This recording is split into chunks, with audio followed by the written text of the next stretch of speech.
Good morning, North America. Welcome to Church Talk, lively conversation for all things church transformation. I'm your co-host, Dr. Bill Tenney Britton, in our studio in Columbia, Missouri, the heartland of the U.S. And I'm joined, as usual, by my co-host, author and denominational leader, Dr. Kris Tenney Britton, the area minister of the Northeast area of the Christian Church Disciples of Christ of Mid-America. Try and say that 3 times fast. Good morning, Kris. Well, good morning, and welcome to Church Talk Live. Bill and Kris Tenney Britton here today to talk about the second third of the transformational journey. This is part 2 of a 3-part series that really looks at the Exodus as a model for the transformational journey. You got the part that's in Egypt, you got the part in the wilderness, and you've got the part as they get ready for the promised land, and this is part 2. We're really in this time of transition that we've got things started, but now we are in what I call nomads land. We are nomads in the desert and trying to figure out where to go, what to do, and how to get there. Well, you want to say that you've gone too far to go back, and unfortunately, congregations would disagree with you. That you can almost be you could even have 1 foot in the promised land, and I still think there are going to be people who are going to say, "Oh, we should go back. We can go back," and they may or they may not. But in this case, you may not be too far to go back, at least not for some. But you are at this place where you've left what was, and you're heading to what is. And the or what will be. Or what will be. Right. You're in what is. Because you're stuck in what is. And you haven't been to an oasis in a long time. You may even be wondering if there are any oases. But I do think that when we're in this time where we really don't know, we need to keep on moving forward. And we're going to give you some tips today that are going to help you recognize where you may be and hopefully give you some encouragement to keep on going, to maintain your progress. If you're joining us midway and you haven't started the transformational journey for yourself, then you're going to want to probably take some time and work through our strategy DVD or the strategy sessions that we've done in the past on how to move from mission to vision, vision to strategy, strategy to tactics, tactics to logistics, and logistics into implementation, so that you have a plan and that you know where you're going, because you need to be real specific and you need to be able to cast that vision. Because really what we're talking about in this journey is the implementation of the journey. Exactly. So that's exactly where we are. So if you're joining us, you haven't done these other pieces, go ahead and listen to where we are today. But by all means, go up. As you said, we've got the DVD series, or you can hear on churchtalk.tv or on churchtalk.tv, you can find what you're looking for. All right, so let's start off with when you find yourself on the transformation journey and you're moving forward. There's a time in which, in fact, on a regular basis, you need to stop and get your bearings. You need to figure out whether you're in that first third, second third, or the third third of the transformation journey. So stop and get your bearings. And the points that we have here, the suggestions we have here, really work no matter which section you're in, but it's especially critical that you identify this during this wilderness time, which can be the longest time.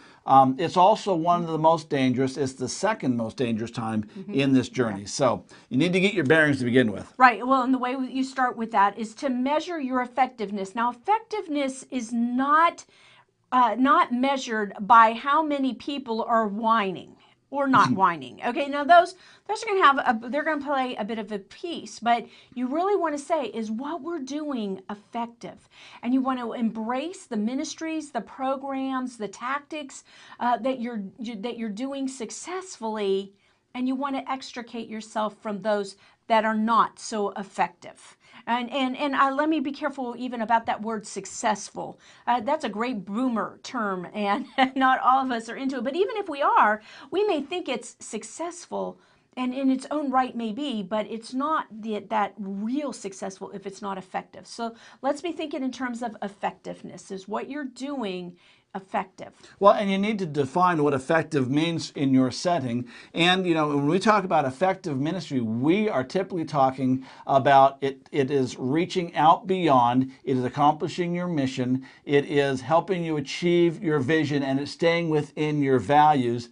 and it's continually reaching and developing. It's multiplying more leaders and more, it's reaching more people, both within and beyond the walls of your congregation. And when it stops doing that, it ceases to be effective, and it's time to jettison, to extricate yourself from that. But we need to say that there are some steps that are taking place. So you may say, well, this isn't being effective because it's not reaching people out there. But if the question I would challenge you with there is it helping you get ready to reach people out there? That there are some steps generally that we have to do. Remember, we're talking about journeys. So you may have to be raising awareness on the part of your people. You may need to be building their self-confidence or their worth.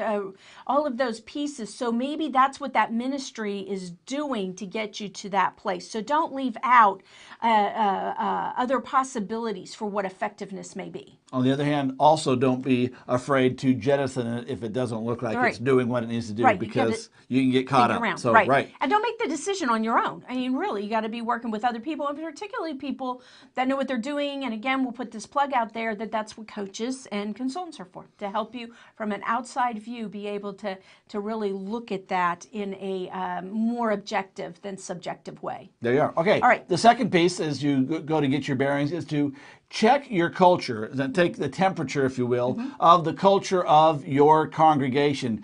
Are we healthy or are we exhausted? Are we excited or have we become stale? You know, it's very difficult to go forward when people are just, everyone is doing or trying to do everything. And if you're on the transformational journey, perhaps you've even started to see some growth. There may be people who are not yet or have not yet let go of some things, and people are carrying on multiple tasks at the same time. For instance, we often will say that in every congregation, you have one person who has one passion and they need to be in one position, and you don't get to serve in multiple leadership positions because it will wear you out. Well, if you haven't got to that place, and it takes some time to work into that, you may have people who are just really, truly exhausted, and you need to be aware of that so that you can adjust the pace, because you may need to slow down a little bit, or you may need to find an oasis to take a break and regroup. Now, if you do that, don't set up a permanent camp, and we'll talk about some of the dangers in a little bit, but it's about taking a breather, maybe letting some individuals off the hook, maybe putting some ministries on hold for a time, but always looking towards moving forward or being ready to move forward and continue the journey. Well, I think that really leads into our next point, if you're done with that point. Yep. Yeah.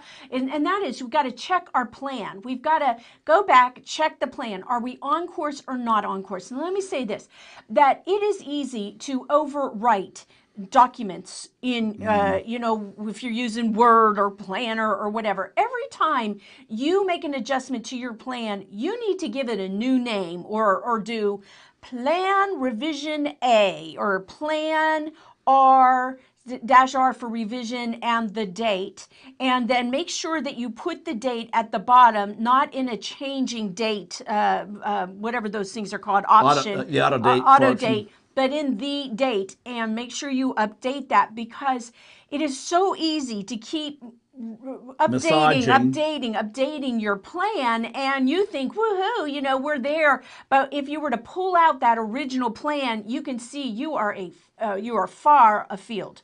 So you've got to go back and check your plan, and are you on course or not? And we watch it happen over and over and over and over again.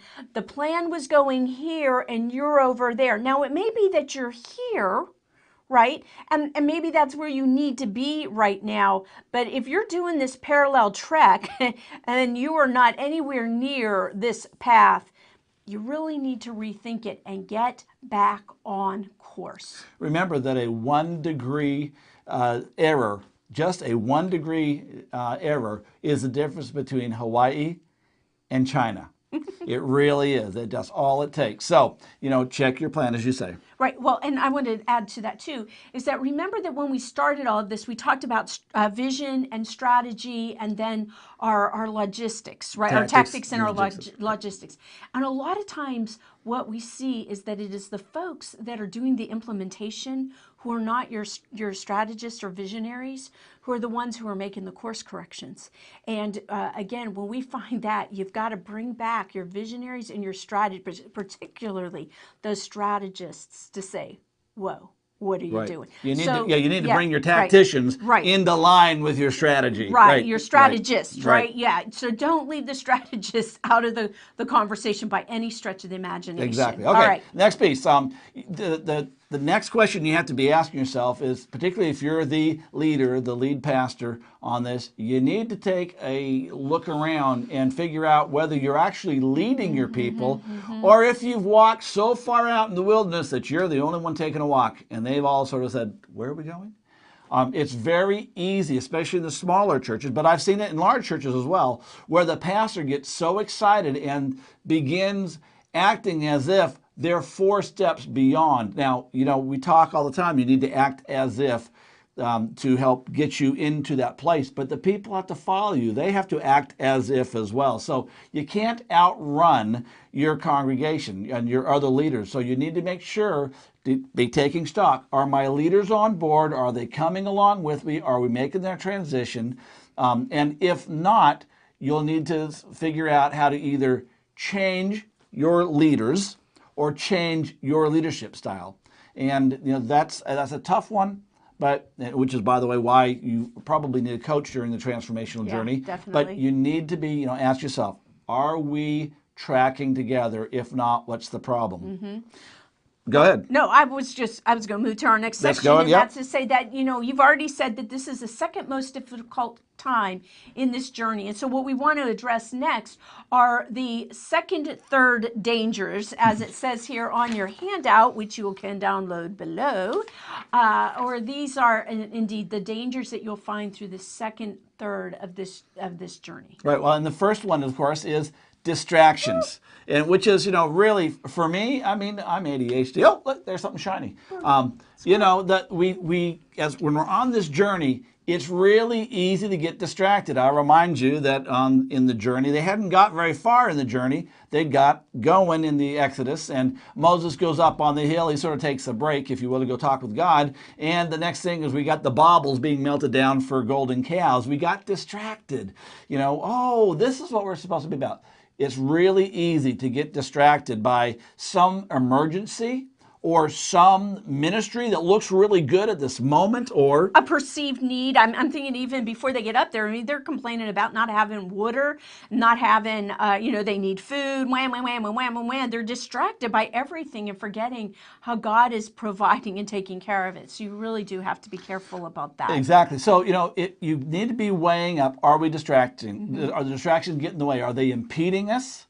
Are they delaying us, or are they detouring us completely? And you need to just sort of weigh up, are there distractions? If there are, how do we get over them? How do we move back onto our plan? Well, I think speaking as a leader and watching pastors, that one of those challenges is that, when things are going along and you're on this track, and it's easy to get a little bit prideful, and particularly if you've got some things to be proud of. And we were saying yesterday, there's a difference between pride and being proud and being prideful. It's okay to be proud, except that when it turns into this pride, and all of a sudden, that can become a distraction. You're asked to speak to people. You're asked to do this, yeah. And so we move on out, and history is full of leaders who lost, who got distracted in there. Another piece is that when the going gets tough, many of us kind of we find ourselves, looking to other pieces. I think it's part of our differentiating. It's part of the ways that we hide. It's part of, for some of us, just how we get away. It becomes a security. But we give ourselves in to distractions. To other things. So we are more in our office and on the computer. We're going to read more. We're going to be here, and we can justify all of those pieces. But you and I can't justify them because they are distractions. So get a grip on what might be distractions distracting you? Where have you been spending a lot of your time lately? And ask yourself, how is that furthering this journey? How is it taking us farther on the journey? And if it's not, then there goes that extrication word that we mentioned before. You need to get out of it. Get back on focus. So okay, the second piece is the second danger is loss of vision. There you are. So, I mean, that's a huge distraction. You get caught up in these other pieces or even begin to meld them into your vision. But when you lose that vision, you really have lost everything. What often happens is a congregation, they move forward, they move into this nomad's land, this second, third, and they start looking where they're walking, or they start looking at what they're doing. And very often what happens is the pastor and the leaders stop casting that vision on a regular basis, and people tend to forget, and new people come in who, if you will, knew not Joseph, or in this case, knew not the vision. And so they come along and they're like, if you're not talking about the vision continually, they just sort of lose and get caught up with the day-to-day. The vision has got to be out there, and if you lose the vision, if your congregation loses the vision, you've lost the war. Yeah. You've lost the transformational journey. Yeah, I would suggest to you one of the ways to keep the vision for yourself and even for people who may come into you need to have it written everywhere. And on, I can't speak to Macs, but I do know that on the other PCs, that you can set up a screensaver that you can use text, and you can type in your text. Write your vision in there, in that text, so that when even your screensaver comes up, it's there every day. It may be what you put on at 7 or 8 o'clock in the morning, and every day it comes up as an alarm or a reminder, an appointment that says, remember your vision or keep focused.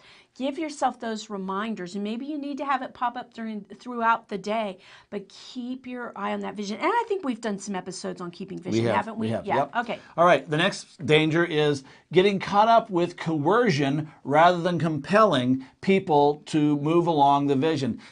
Once the vision's been adopted, if you will, by the congregation, and the transformational journey has begun by the congregation, and everyone seems to be on board, and you're moving forward, it's very easy for some leaders to, as some of the folks who are late adopters or never adopters start dragging their feet or sitting down and you have to drag them, that we move from compelling people, enticing people, encouraging and motivating into coercion and shame and blame and guilt mongering. And I have to say that this is a huge issue in this second third. And often what happens is if a pastor goes into that coercion part, they're looking at unemployment. They're looking at being moved or being removed, one way or the other, because the congregation won't tolerate it, and it becomes bullying behavior. So be looking, are you compelling people by motivation? You often say, move, touch, and inspire. Are you moving and touching and inspiring rather than dragging that whip out? Because that doesn't work real well. As a grandmama of a resident 6-year-old, I have found that it's much more effective to come behind him and to put my arms, my hands underneath his arms and move him forward than to try to grab his arms and pull him, which I'm always afraid I might pull his arms out of socket or his elbows out of place or something. But it's easier just to come, sweep, and walk with him. That's the compelling piece rather than that coercing or just really pulling them where they don't want to go. Well, another piece with this is another danger is pressing forward too quickly. That you're trying to get to out here to the end of this third or even into the final third of that journey, and you forget to lay your foundation. Well, or you've already laid your foundation, we hope, at this point. But you're always laying foundation. But you've got to be embracing and make sure the foundation isn't lost. Right. These spiritual practices that we hope you put into place. Often what happens is we see, in fact, I'm working with a church right now, that one of the things they've essentially stopped doing, when they began their process, they were asking each other in all of their meetings, what have you read in Scripture? Who are you praying for? How are you encouraging each other? Questions. Right, your accountability questions. And they're so far along in the journey and moving along so quickly and they're doing very well, but they're starting to miss that foundation, and they're not asking those questions. They're all about business and making sure we're moving along. And if you're not working with those spiritual behaviors, you're a business, not a church. And a church needs to be operated financially and with integrity as a good business, but it's not a business. It is a church, and it needs to move forward based on a foundation of spiritual practices that, and as you say, you're always laying more and new ones, but you can't forsake the ones you've laid. Well, I keep thinking that when you get to that promised land, in the case of at least of spiritual disciplines and spiritual foundations, one, if you don't have those continually in place and again deepened and strong and deep, then you're not probably going to even know that you've made the promised land, and you're not going to get to enjoy the promised land because you'll still have so many people that are aching and quaking and quacking and all of that other stuff. So yeah, something like that foundation, I'm sure there are others, but that's the one that really stuck in my mind, is that you really can't enjoy or finally arrive without those foundations under the way. Or if you arrive, you'll find out that it wasn't worth the arrival because it'll all fall apart. Well, another danger is changes in leadership that, oh my gosh, particularly those of us that are in congregations where the leadership changes every year to every 3 years, depending on if they're rolling. And even if it's every 3 years, it still changes every year because every year a third of the folk come on. But oh my gosh, I've been talking to a lot of ministers about this lately, where they found themselves with new leadership and that they hadn't laid foundations that allowed that the people that come into leadership are already people who are on board with the vision. They know what they're signing up for, and they're just out there, and so they're having to redo that. That is a huge issue. So as you when you have to change leadership, either by necessity or by the process with which you've been stuck, you've got to make sure that you're bringing people that are already on board with the vision and that you're catching them up to speed. I mean, maybe you need to take a little oasis time, everybody to breathe, to share, to recall, to make sure the folks are there and that they're ready to continue with that journey. Well, one of the most effective things you can do to make sure that happens is before it becomes time to actually put leaders into place, if you will, then you need to choose your leaders, by whatever process you have, whether it's nominations or selection and recruiting, whatever, but they need to start coming to the meetings as much as 6 months before the handover comes, so that they're apprenticed. Yes, exactly. Every person has an apprentice. Right. And even those on your decision-making body, they're apprenticing someone so that when they step off, the new person steps in with that DNA for that transformational journey already embedded. They know the foundations that's been laid. They are practicing that foundation. They know where they've been. They know where they're going. So the final danger that we want to put before you today is impatience. Oh my goodness. People are going to get impatient. We're going to get impatient. We're going to get impatient with one another, but you're going to have impatient people. And you're going to hear things. If you're not already hearing them, you will hear things like, well, when is that going to happen? That's never going to happen. Oh, you're never going to be able to do that. If you just keep sitting around, that's never going to happen. I could do that in a much deeper voice, and it would be just as appropriate. But here's the deal: when we internalize impatience, even other people's impatience, it leads to rash and just ridiculous decisions and attempted shortcuts. You can't shortcut a process. But the very nature of it being a process tells you everything.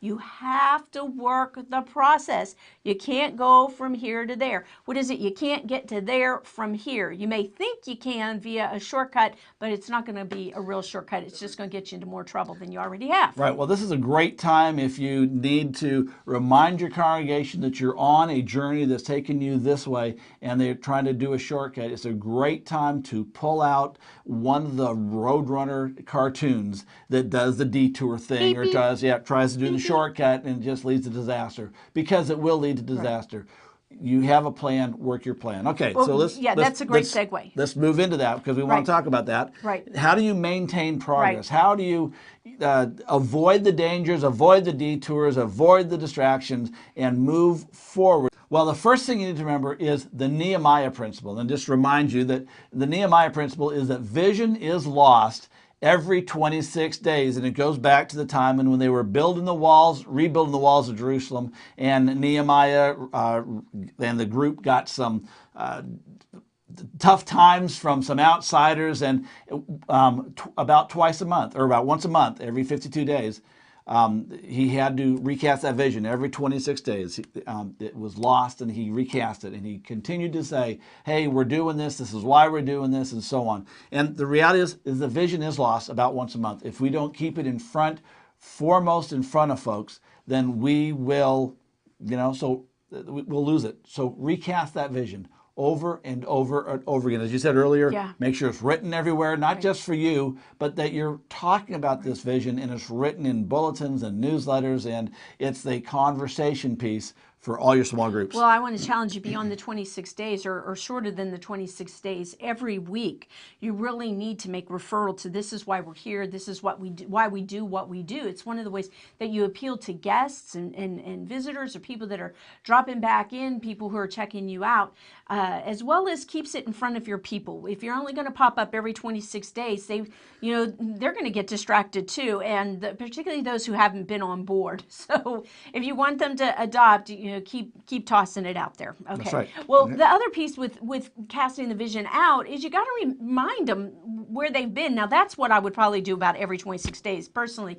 That it's to say, remember where we've been, or when they start to whine and cry. And we got a lot of biblical evidence for that. You remember where you were, or, oh my gosh, you want to go back there. So you want to, in the recastings, to also reclaim where you were, remind revisit where you were, and claim where you are. Right, because at the past, if it looks pretty good now, things are going okay, it's real easy to forget and to continue forward. Okay, and so if things aren't going okay, then it's real easy to recreate the past. Right. Yep, You got to remind and don't let them recreate. Right, and as you get new people in, they won't remember that past. Right. And so it's all the more important to continually revisit it. Right. Okay, then the next piece is to be diligent in the selection and the security or the securing of your leaders. As you said earlier, that as this journey goes, it's really easy for people to come along who don't remember. And the apprenticing piece is critically important. But there's something else that we want to just remind you, and that's the Acts 1.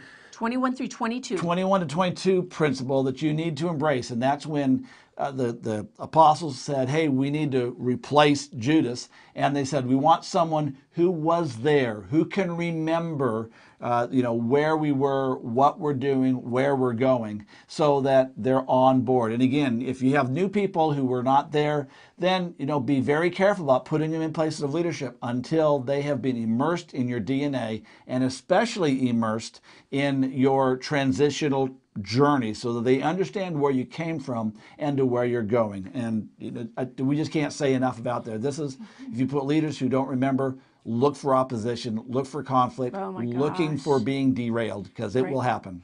Well, okay, with that, to toss out there something we've already touched on, probably don't need to say much more about that, but it is be very diligent about your spiritual foundations, not only your personal spiritual foundations, your leaders working on spiritual foundations, but teaching your congregation spiritual foundations and continually practicing those in different variety of settings. You can't go wrong there. And make sure your leaders are doing it, because if your leaders aren't doing it, don't put them in leadership. I mean, that's the bottom line. Again, we're a church. There we go. All right. Revisit your tactics as needed, but you should not generally need to or even want to revisit your strategy. Your strategies that you've adopted from the beginning should be generally the strategies you're going to maintain throughout this journey. Now, yes, there are times when you need to tweak them. And if that's the case, again, we remind you, go back and check out the whole strategy to implementation process. But tactics change.